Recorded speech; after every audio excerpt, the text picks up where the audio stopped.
নমস্কার বন্ধুরা, আজ আমি দুটি উপকরণ দিয়ে বানিয়ে দেখাবো মালাই পিঠে।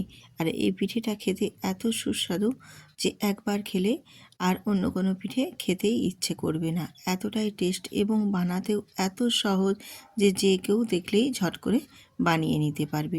কম সময়ের মধ্যে কম উপকরণে ভীষণ সুন্দর টেস্টি মালাই পিঠে। এটার স্বাদ এবং গন্ধ এতটাই যে বানানো যেমনি সহজ, খেতেও ভীষণ অসাধারণ, একেবারে অসাধারণ খেতে। তো রেসিপিটা বানানোর জন্য আমি কি উপকরণ নিচ্ছি, কিভাবে বানাচ্ছি সম্পূর্ণটাই আপনাদের সাথে শেয়ার করছি। তো চলুন দেখে নেওয়া যাক। আমি এখানে 2 কাপ সুজি নিয়েছি, তার সাথে 1 কাপ ময়দা দিয়েছি, পরিমাণ মতো নুন, আর দিয়েছি এখানে 1 চামচ আর হাফ চামচ চিনি মিষ্টির স্বাদের জন্য। দিয়ে শুকনো উপকরণগুলো খুব সুন্দরভাবে মিশিয়ে নেব। 2 কাপ সুজির সঙ্গে এখানে 1 কাপ ময়দা মেজারমেন্ট করার জন্য দিয়েছি, যাতে করে বেশ পিঠেগুলো একদম সুন্দরভাবে নরম তুলতুলে হবে।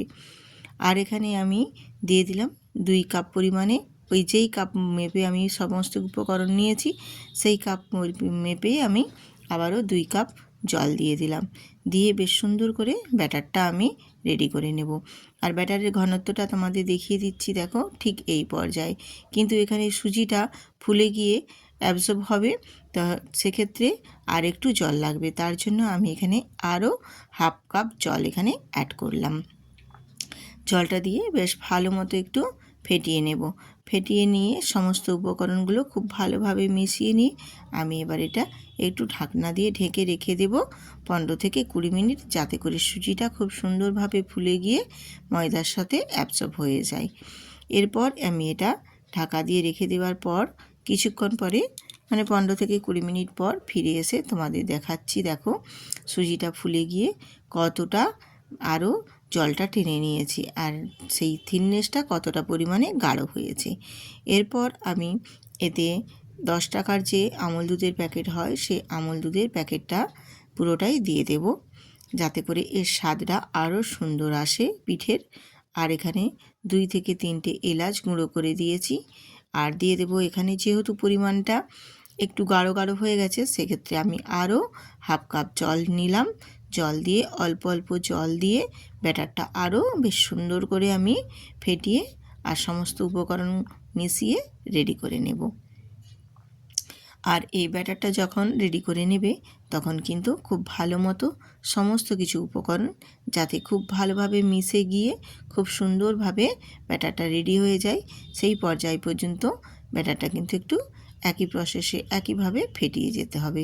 আর আমি যে জলটা দিলাম হাফ কাপের, আমি দুবার 1 চামচ 1 চামচ করে দিয়েছি। আর বাকি যেই জলটুকু আমার এক্সট্রা বেঁচে গেছে আমি সেটাও তোমাদের দেখিয়ে দিলাম। দিয়ে আমি মিনিট 5 খুব ভালো মতো ব্যাটারটা ফেটিয়ে নিয়েছি। দেখেছেন ব্যাটারটা মোটামুটি আমার ফেটানো হয়ে গেছে। এবারে এর মধ্যে আমি এখানে 1 চামচের একটু কম দিয়ে দিলাম বেকিং পাউডার। বেকিং পাউডারটা দিলে, আর বেকিং সোডা নয়, বেকিং পাউডার দেব। বেকিং পাউডারটা দিলে কেকটা বেক হবে, আমার পিঠেটা বেক হবে খুব সুন্দরভাবে। দিয়ে আবারও সমস্ত কিছু বেশ ভালোভাবে মিশিয়ে নিয়েছি বেকিং পাউডারের সাথে। দিয়ে এবার আমি এটাকে একটা সাইডে আবারও ঢাকা দিয়ে রেখে দেব।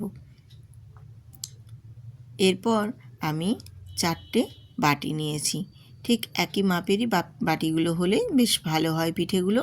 তো একই মাপের না থাকলেও ছোট বড় সব রকমই থাকলে কোনো অসুবিধে নেই। তো চেষ্টা করবে বাটিগুলো যেন একই মাপের হয়, তাহলে পিঠেগুলো বেশ একই মাপেরই হবে আর পিঠেগুলো দেখতেও বেশ সুন্দর লাগবে। আর বাটিগুলোর মধ্যে আমি একটু তেল নিয়ে তেল ব্রাশ করে লাগিয়ে নিচ্ছি, তাহলে পিঠেগুলো কিন্তু বেশ সুন্দর হয়ে বেক হয়ে বেরিয়ে আসবে। আর পিঠেগুলো বেশ নরম তুলতুলে হবে এবং ফুলবেও খুব সুন্দরভাবে।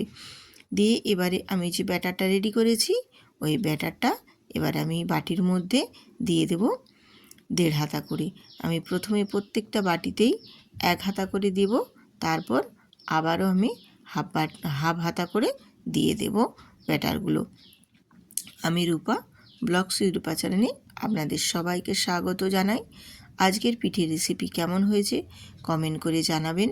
আর ভিডিওটি ভালো লাগলে সুন্দর করে একটা কমেন্ট করে দেবেন এবং বন্ধুদের সাথে শেয়ার করার মতো মনে হলে তাহলে একটা শেয়ার করে দেবেন। আর ভিডিওটিতে অবশ্যই কিন্তু লাইক দিয়ে ভিডিওটা দেখবেন। আর ভিডিওটা কীরকম হয়েছে বা পিঠের রেসিপিটা কীরকম হয়েছে কমেন্ট করে জানাতে কিন্তু একদম বন্ধুরা ভুলবেন না। আমি এবারে পিঠের ব্যাটারটা দিয়ে দিয়েছি, দিয়ে ওপর থেকে কিছু ড্রাই ফ্রুটস ছোটো ছোটো করে কুচি করে নিয়েছিলাম সেইগুলোই ওপর থেকে ছড়িয়ে দিয়ে এবার আমি এটা রেডি করে নিলাম। এরপর গ্যাসে একটা কড়াই বসিয়ে দিয়েছি, আর কড়াইয়ের মধ্যে আমি এখানে 1 বাটি জল দিয়েছি, তার উপরে একটা স্ট্যান্ড বসিয়ে দিয়েছি। ভেতরে কড়াইয়ের মধ্যে যে জলটা আছে সেই জলটাতেই কিন্তু এই পিঠেগুলো বেক করে নেব।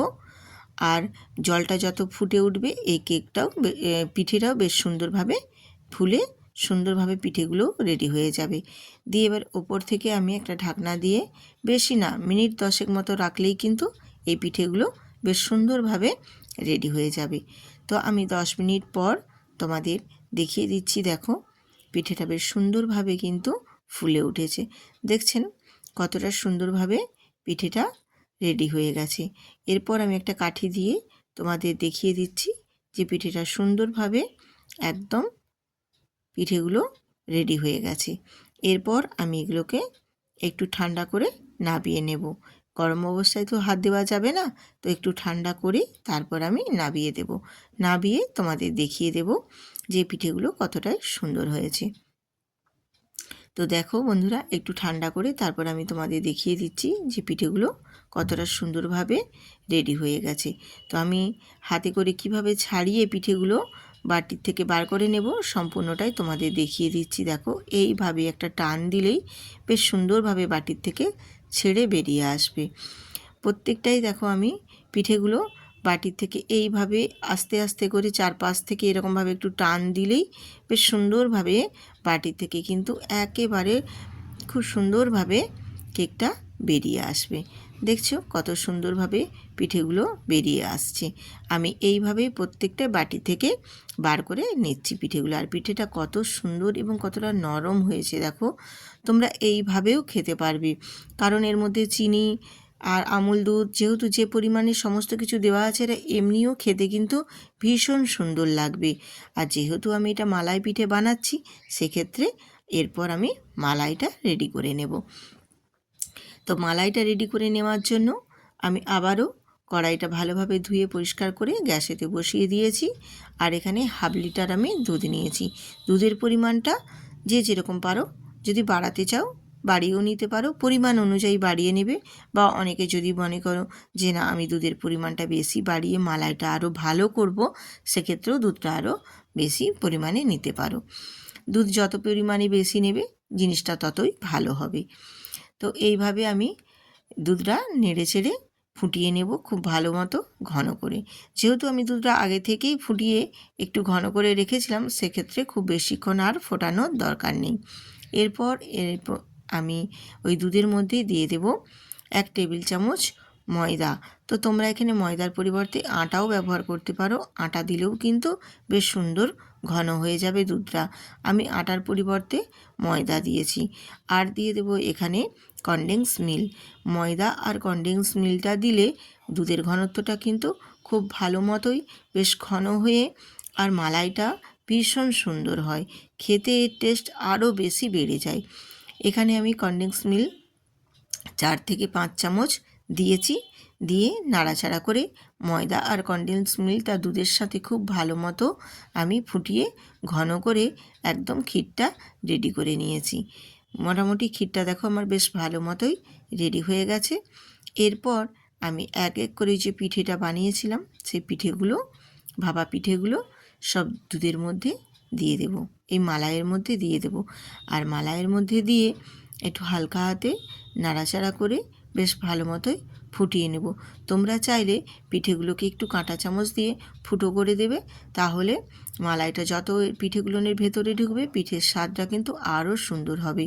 আমি কাঁটা চামচ দিয়ে ফুটো না করে ওই খুন্তি দিয়ে একটু চারপাশ থেকে একটু ফুটো ফুটো করে দিয়েছিলাম, যেটা অফ ক্যামেরার বাইরে যেটা তোমাদের দেখানো হয়ে ওঠেনি। আমি বলে দিলাম মুখে, ওই খুন্তিটা দিয়ে এই ক্যাচুলারটা দিয়ে একটু করে আমি গেঁথে গেঁথে একটু কানা করে দিয়েছিলাম, যাতে মালাইটা খুব সুন্দরভাবে এর ভেতরে ঢোকে আর মালাইয়ের স্বাদটা পিঠেগুলোর ভেতরে যত ঢুকবে পিঠেগুলোও কিন্তু বেশ সুন্দর লাগবে খেতে। আর এই রকম পিঠে যদি একবার বাড়িতে বানিয়ে নাও তাহলে কিন্তু অন্য কোনো পিঠে আর বানাতেই মন চাইবে না। আর এর মধ্যেই মালাইয়ের মধ্যে তোমরা যদি চাও চিনি এখানে ব্যবহার করতেই পারো, কিন্তু আমি এখানে চিনিটা আর দিলাম না, কারণ আমি পিঠের মধ্যেই আগে থেকে চিনি দিয়ে রেখেছি।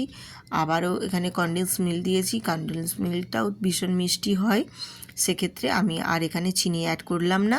তোমরা যদি চাও তাহলে, যদি বেশি মিষ্টি খেতে চাও সেক্ষেত্রে এখানে চিনি অ্যাড করতেই পারো পরিমাণ মতো। দিয়ে সমস্ত পিঠেগুলো আমার দেখো রেডি হয়ে গেছে। আমি এবারে নাবিয়ে নিচ্ছি। আমি নাবিয়ে তারপর সার্ভ করে তোমাদের দেখিয়ে দেব কতটাই সুন্দরভাবে পিঠেগুলো রেডি হয়ে গেছে। আর এই শীতের দিনে খুব সহজভাবে যদি এইভাবে পিঠে বানিয়ে নাও, পুর ভরা পুর করার ঝামেলা ছাড়াই, তাহলে কিন্তু খেতে বেশ ভালোই লাগে। আর এই রকম শীতের সময় পিঠে খেতে কার না ভালো লাগে বলো? এরকম যদি মালাই পিঠে বেশ একদম রাতের ডিনারে বা সন্ধ্যের সময় এরকম গরম গরম একটু পাওয়া যায়, তাহলে বেশ শীতের সন্ধ্যাটা জমে ওঠে কিনা বলো? বেশ ভালো লাগে কিন্তু। আর তার সাথে যদি থাকে এইরকম মালাই পিঠে, উফ, একদম জমে যাবে। খেতে ভীষণ টেস্ট বন্ধুরা, একবার বানিয়ে দেখো। যদি না বিশ্বাস হয় তারপরে বলবে দিদিভাই ভীষণ সুন্দর হয়ে এই রকম পিঠেটা ভীষণ ভীষণ ভালো লাগে। আমার তো ভীষণই ভালো লাগে। তোমাদের কেমন ভালো লাগে কমেন্ট করে কিন্তু জানাতে একদম ভুলবেন না। আমি তারপর তোমাদের একটা কেটে দেখিয়েও দিচ্ছি কতটা পরিমাণে নরম এবং সফট হয়েছে পিঠেগুলো, একেবারে নিমেষের মধ্যে কাটা হয়ে যাচ্ছে। খেতেও কিন্তু তেমনি টেস্ট একদম ভীষণ পরিমাণে দুর্দান্ত লাগে। এই পিঠে বানিয়ে খেলে একবার ভুলতে পারবেন না, আর অন্য কোনো পিঠে বানানোর দিকে যাবেনই না, একদম এই পিঠেই বারবার বানিয়ে খেতে মন চাইবে কিন্তু।